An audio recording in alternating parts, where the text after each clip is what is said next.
Welcome everybody to special series of India Diversity Forum in this Pride Month. Here, under our segment Diversity Decoded, we interview experts and inspirational people and professionals on diversity with a focus on the LGBTQ+ community. As I've said in my last interview, diversity is not just including women, but also people with disabilities, senior professionals, LGBTQ+ community, race in many countries, faith and ethnicity, cultural background, and many other segments in an entire ecosystem. India Diversity Forum is making an effort to contribute towards increasing the diversity and inclusion quotient at workplaces, society, homes, and the nation in general. Today, I have Schadendorf with me, an economist and changemaker, who will give us an insight into many questions we seek answers on diversity as well as the LGBTQ+ community. Enz is an author, keynote speaker, and panelist who focuses on LGBTQ+ equality, responsible business, and organizational and social change. He has published several books, written for leading German media houses, including Financial Times, Deutschland, Zeit Online, and Spiegel. He's an independent LGBT+ researcher at the chair of business ethics at the Technical University of Munich, Bavaria, where he lives. And let me tell you, I'm reading it out because his accomplishments are so many that it is very difficult for me to remember. An award-winning editorial and publishing director for many years, he has worked with best-selling icons such as Jack Welch, Bill Clinton, Anita Roddick, Peter Drucker, Philip Kotler, John Tapscott, and Charles Hattie. He advises companies, scientists, managers, and medical doctors on book projects globally. That's not over. Some weeks ago, N's new book, Game Changer, spelled with G-A-Y-M, Game Changer, How the LGBT+ community and their allies are changing the global economy, was published. It was reprinted very fast. Game Changer is nominated for the Financial Times McKinsey Business Book of the Year Award to 2021. And AMBA, that is the Association of MBAs, has invited him to become a member of the jury for the Best Culture, Diversity, and Inclusion Initiative 2022. So, Enz, who's married to his husband Carsten, a dentist from Denmark, also has a lady in the house, Nelly, their dash. And he says that the headstrong lady governs their house. Welcome, Enz. Welcome to special series in the Pride Month. Thank you so much for having me. Thank you. The very first question that I would like to ask you is that you've written a bestseller, Game Changer, How the LGBT+ community and their allies are changing the global economy. So what is the book all about and what made you write it? What was the idea behind it? Well, I hope very much that the title and the subtitle of the book is very much saying what the book is all about. So it's how the LGBT+ community and their allies are changing the global economy. So it's describing basically a development which stretches about the last 10 years approximately. And since the change is so dramatic, I'm referring to this in a minute, I've found that the title Game Changer, the play with the word game changer and inserting the Y is fitting well with describing this kind of revolutionary change. And what I mean with game-changing development is 3 levels. One is the development within the last, let's say, about 10 years, 8 to 10 years. A new quality, if you want, in the perception of LGBT inclusion and equality worldwide that has emerged, including, by the way, India. Also, it focuses on the organizations which have emerged in that time advocating for LGBT+ equality. With organizations, I mean a lot of companies, but also NGOs, charities, even the UN, the World Economic Forum, etc. And also it focuses on game-changing individuals. So you have the society level, changing a macro level, if you want. You have the organizational level and you have the individual level. And the second part of your question, for instance, why did I write this book? You know, sometimes you don't know where you get the good ideas from, but in this case, I can tell you. So when I was invited for a reading for another book project, which I've published in Germany some 7 years ago, I was invited for a reading, and then I saw something has changed in the global arena, in the global business arena. I said, well, I have to look into this a bit more in detail. And to my own surprise, I found that there's no book of that kind out in the global market.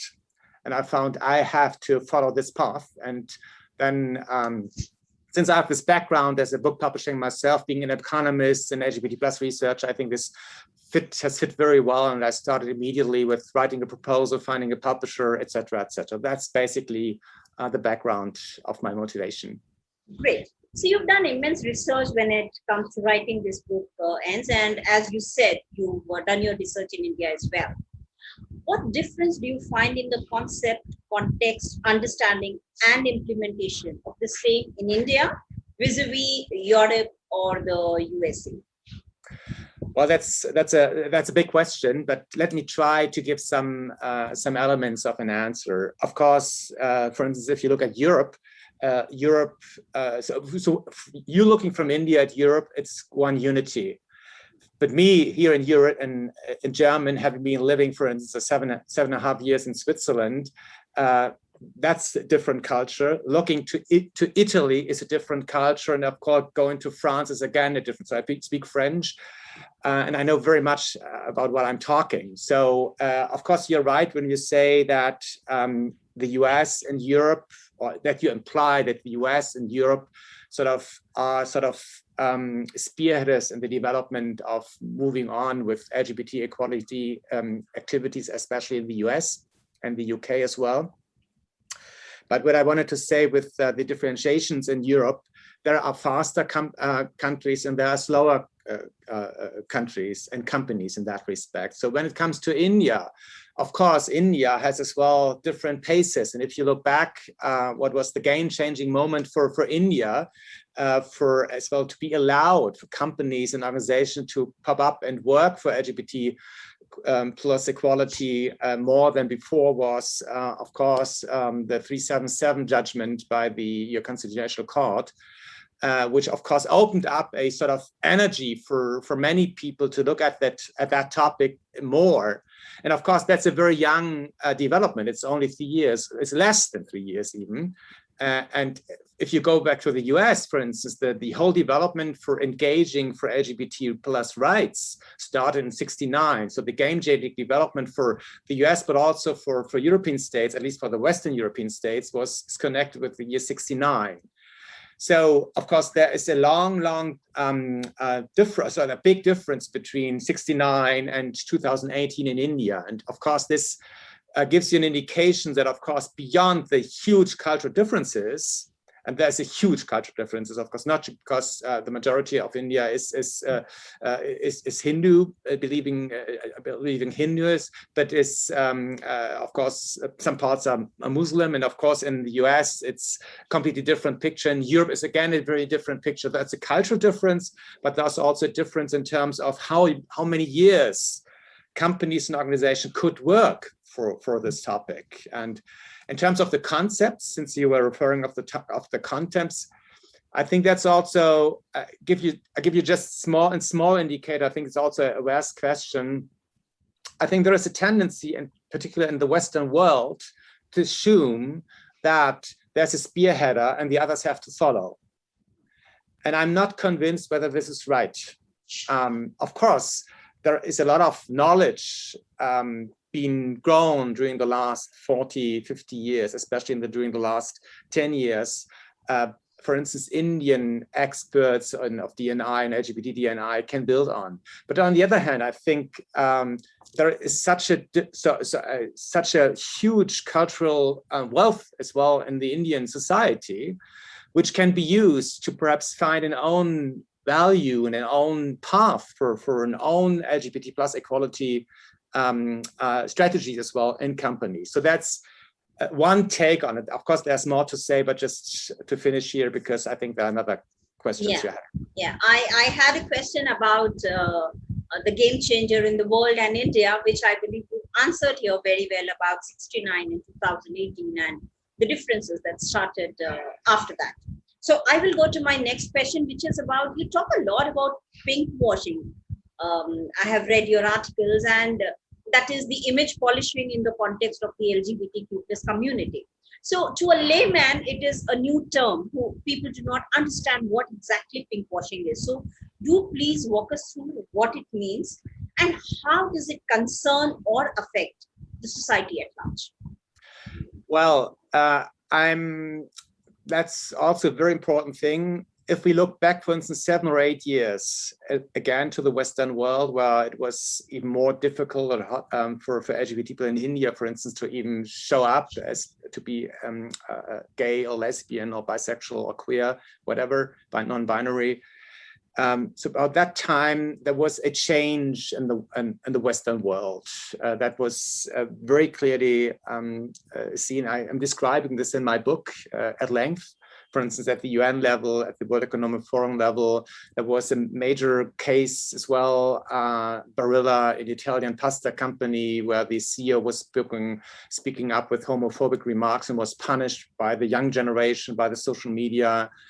So in the early ages of the social media, and this really triggered and indicated a change in some way. And at that time, even the term pinkwashing didn't exist.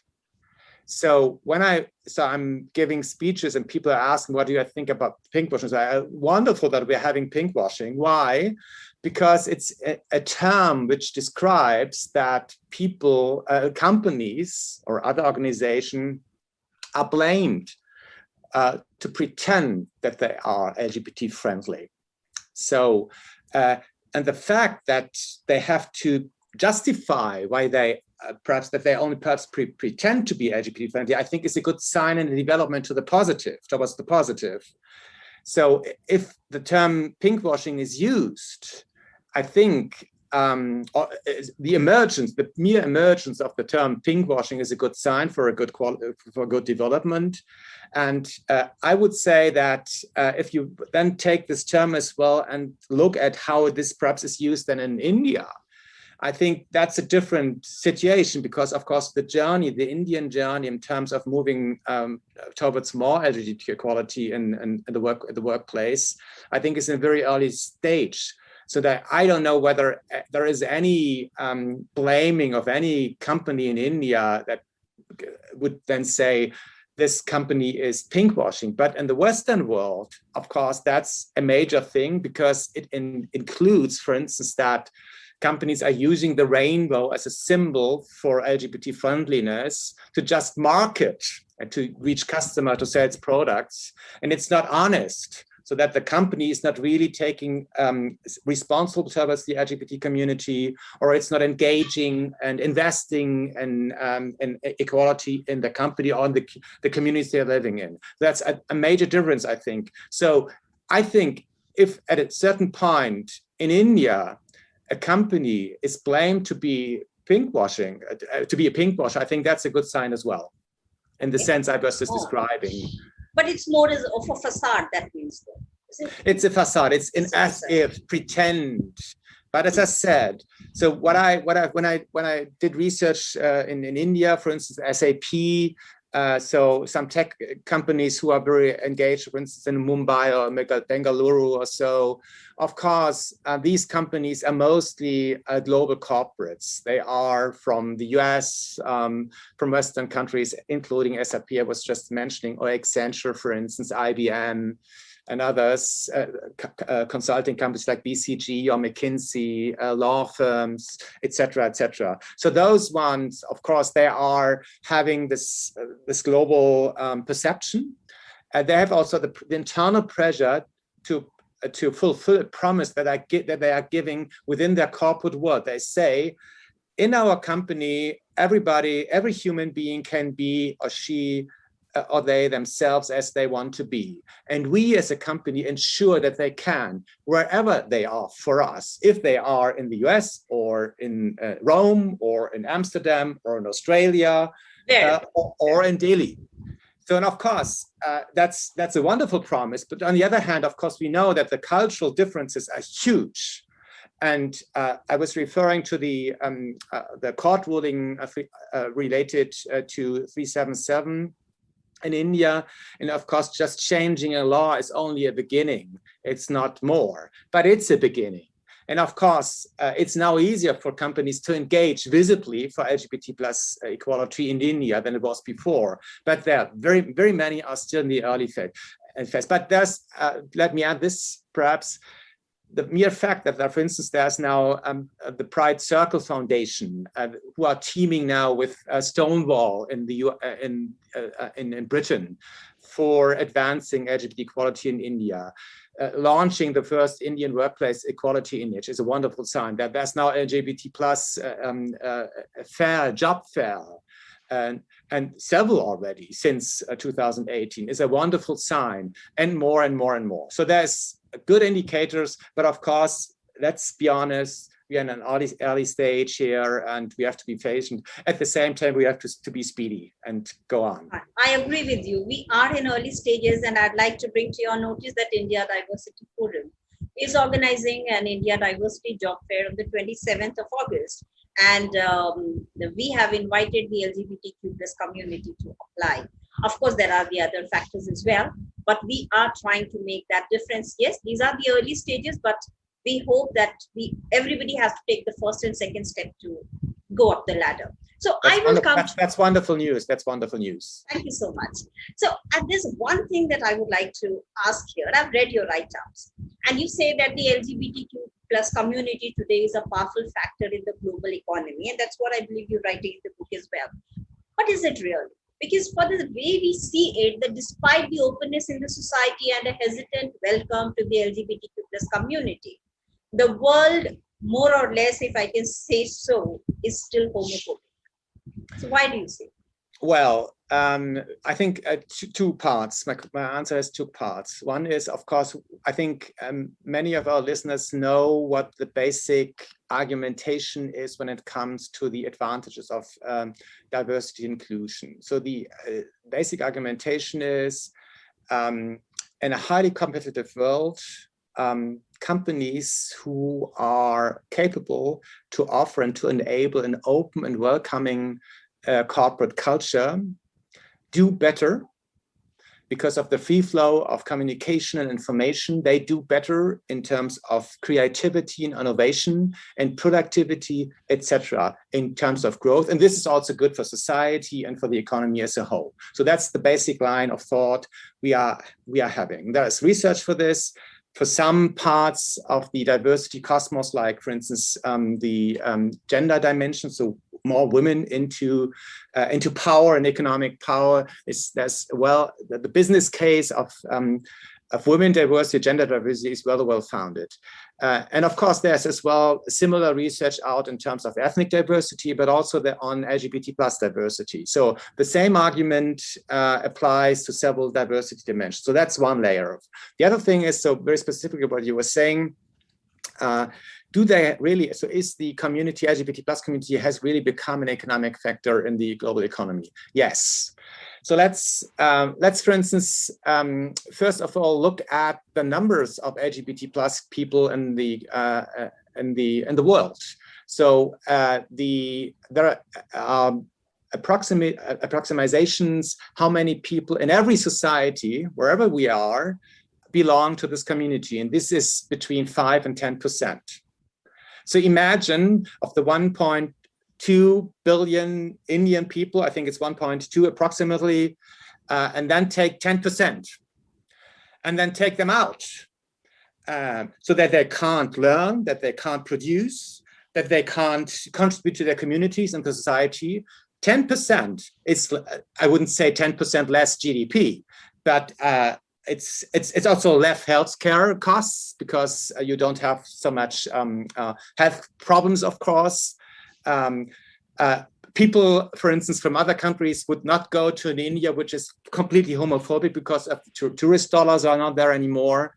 So what the argument says is, over the last 10 years, and that's what I'm describing in my book, that more and more companies globally have done better in enabling open and welcoming working environments, not just within their sort of safe embassy, the company, but also beyond. They are engaging in other organizations. And in doing so, they are contributing to an open and welcoming environment in the society they are operating in. And this triggers a positive economic effect. In that sense, they have become a very relevant economic factor. And give me some figures. For instance, there is an organization which has been founded in 2015. So again, during the last young organization, Open for Business, based in the UK and London. And that's a coalition of many, many companies, big names like, again, McKinsey, Accenture, BCG, etc., Deutsche Bank, MasterCard, Virgin, etc., many. And they are engaging for doing research, founding research, to support the business case of LGBT equality and the economic case of LGBT equality. And what they have found, for instance, is that there are in many underdeveloped, so-called underdeveloped countries, you have a loss of GDP if you don't invest in these, of a loss of about 1%, even more, and that's a lot. Yes. Thank you. So now I will want to ask you a question which I hope doesn't offend you. But this is a question that quite often I've heard while interacting with people, that why does the LGBTQ plus community send out a signal to the world out there that it is different? They paint their faces, they color their hair in a different way. Are they rebelling, or are they sending out a signal? So this is, since the world is still trying to understand the community, you can perhaps give us an insight into this. Well, as well, with respect to this, is a lot of research out, and of course, I can just focus on some elements. Of course, first of all, not everybody is painting its face or her face in rainbow colors. And not everybody is there on the streets with a naked body or whatever. But there are an increasing number. I fully agree with you. That's the case. I think one, and this is, I think, as well, very fair to say, one major reason for that, of course, has to do with pride. And of course, if you belong to an excluded community, it is even worse. In the US society for many years, to be Black and LGBT is the worst and the social ladder. So if you're excluded, what is your choice you're having? So you can be shy, be gray, try to survive in some way, and say, well, here I am, I'm proud who I am, and I want to show you that I'm proud. And of course, being colorful is a very visible sign that somebody is proud and that he or she or they is standing up for him or her themselves. I think that's a very important thing. So, and if you go back, and because I was mentioning at the beginning of our conversation, Stonewall, so 69 riots in New York, which sort of marked the beginning of a liberation movement, emancipation movement of the LGBT plus community. Of course, this was only the beginning for then setting up across the world an increasing number of pride events. They are called now pride events. Yes, right. But in the beginning, it was not very many. But what they did, and it was even more courageous than today, because many are accepted and successful in their jobs. But at that time, especially in the 70s, but even in the 80s, or even the 90s in the Western world, it was dangerous. And sometimes even now it's dangerous. If you go we were talking about Europe, if you go to Poland or Hungary or other Eastern European countries, Romania, Bulgaria, Ukraine, that's dangerous to come out and to show yourself and to show by rainbow colors on the street and marches or so. So it's a political statement, and it's combined with fun and pride. And I think that's the essence. That sums it up. Yeah. Thank you very much for saying it so beautifully. And I believe as the society opens up more and welcomes the community with pride and with respect, I believe this might change a little. So I'm going to come to my next question. We need to go ahead with at least 3 more questions I would love to ask you. So the one is, I want you to tell us, what do you think can sensitize society towards the LGBTQ plus community? What steps can be taken? Like, I'll give you an example. When we show a member of an LGBTQ community in an Indian film or an Asian film, it is more like mocking them. They are not shown to be normal people. And I believe that is doing a disservice to the community. So what do you think can be the steps to sensitize society? Well, very good question. Again, I try to be short. Of course, one is what can corporates doing? Since the global corporates I was just mentioning, some of them have gathered a lot of expertise over the last 10, 20 years, how to engage in companies and beyond. And important is, we shouldn't forget, and that I'm describing this also in my book, there are fathers who have gay sons. There are mothers who have non-binary children. So everybody is connected to this topic in some way. Not everybody, but more than people would think. And for instance, what I'm telling as well in my book, a major change in the World Economic Forum, so on the very global senior top level, was coming about because a major global investor, Paul Singer, is having a gay son, and he was then setting up an off-site event in Davos to make this, to sensitize, since we're talking about sensitizing, the global business top community in Davos. It was only in 2014, It took many years. So what does it take? It takes support from the top. One example.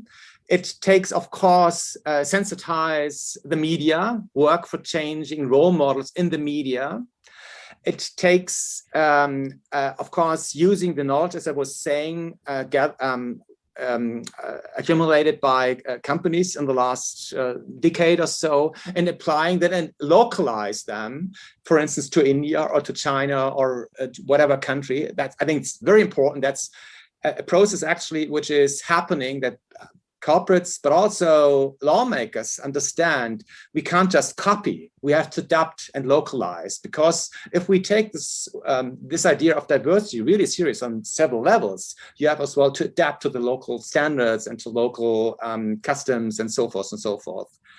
So of course, and you're right of saying that, of course, the world is not perfect. It's not perfect in terms of gender equality. It's not perfect in terms of ethnic equality. It's not perfect in terms of economic equality. It's not perfect in terms of digital equality. It's not perfect in terms of health equality, as we now experience during COVID time. And of course, it's not perfect in LGBT plus equality. But what it needs and what has happened and what's describing in my book is, of course, there is a change going on, a fast change. And I'm so happy that we're talking now about India, because in these very few years since 2018, so the game-changing moment kind of, there's so many people like you, for instance, who are taking up responsibility, say we can change something. And it's not just about organization, but it's also society change. But I think both has to be thought of together. And I think another thing I want to add here is using the knowledge of companies is one thing, but also it needs individual role models, people stepping up, and not just role models who belong to the LGBT plus community, but allies. So a lot of change has been pushed in the past by strong allies. Let's take the current US President Joe Biden. He was in 2016, when he was still vice president under Barack Obama, he was giving a very impressive small speech in a small circle, which I'm describing also in my book. And he was saying, to business leader, top business leader. When you speak up, he was saying you change conversations. So he was supporting the top business level in Davos, say you have to speak up, and if you change the conversation, for instance, in India or in Kenya or in the Caribbean or so, then you as business, with all the economic potential you're having, you can change things. And as I said, the world is not perfect, but going this way, and this has happened during the last year, you can manage and bring about change. Yeah, we can bring about change in an imperfect world, and who is looking at perfection? Ultimately, we all have our limitations. So one thing that I feel I will now ask you, because you've answered quite a few questions of mine. Some I'm keeping to invite you again, because I believe we do not have that much time. So I will save them for my next interaction with you. But I would want you, Ens, to tell if you would like to make some comments to the community when it comes to diversity, inclusion, and LGBTQ plus community. Well, let me perhaps reframe the answer. I think what we have to be aware is that there's always a danger for every peer group we are looking at that you are sort of trapped in a bubble. So the women, the men in the men's group, the LGBT community and the LGBT community. I think what matters is that you go beyond the bubble. And of course, I have already mentioned intersectionality. I've mentioned already allyship. I've already mentioned that companies are not staying in their own sphere, but engage with other companies and organizations. And I think if we even open the perspective a bit more and see what is happening in the world, and I was referring to this earlier in this conversation already, I think we live in very turbulent times. It's not just because of Corona. Of course, there is a huge economic fight going on now with the rising China and the US on the other side, or the Western world. And I think in the long run, India can play a very, very important role here as a democratic state here in terms of values and what is important. So if we see this in a broader context, so I think we can enter into a new age of inclusion. As I was saying, we have this growing divide on many levels, economic divide, digital divide, health divide, etc. We have the Black Lives Matter movement in the US and other countries. We have, as now there's an issue as well in India, so the Me Too thing, so how women are treated in society, not just in the well-educated spheres, but also in the rural, on the countryside. And I think now I think it's the time to rethink all this and fight for a new age of inclusion and belonging and equality. And that's the perfect time for fighting for that, I think. I agree with you over there. And though I would have loved to speak with you for a longer time, I'm sorry, since we're running out of time. You have been brilliant, and it was really, really informative for me, more than anything else, to interact with you when it comes to either diversity or inclusion or the LGBTQ plus community, because you are an expert and we are all learning from each other in this stage. So yes, as you say, the divides ought to be blurred. The divisions should give way to oneness. And in this stage, when the world is a global village, I believe the divisions have no role to play.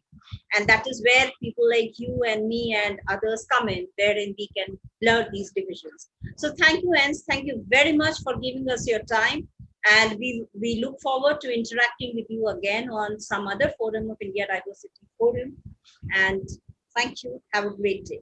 Give my love to Carsten and even Nelly. Yes, thank you so much. Thank you for having me, and I'm looking forward to further conversation with you. Thank you so much. Thank you so much. Thank you. Goodbye. Thank you. Bye.